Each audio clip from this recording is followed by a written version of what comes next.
আর এদিকে মমতা বন্দ্যোপাধ্যায়ের মিথ্যের ফাঁস পরিযায়ীদের।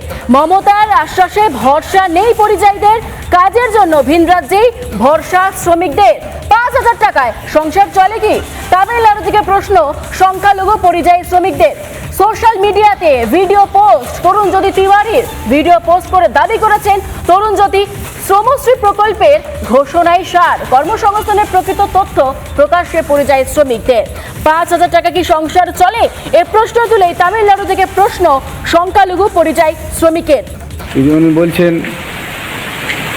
আমরা পরিযায়ী শ্রমিক যারা বাইরে আছি, বিদেশে আছি, আমাদেরকে চলে যেতে বলছেন। ৫,০০০ টাকা করে দেবেন মাসে, ৫,০০০। তো ৫,০০০ টাকা দিয়ে দিদিমণি আমাদের সংসার চলবে না। আমরা জানি আপনি ভোট কেনার জন্য দিচ্ছেন ৫,০০০ টাকা।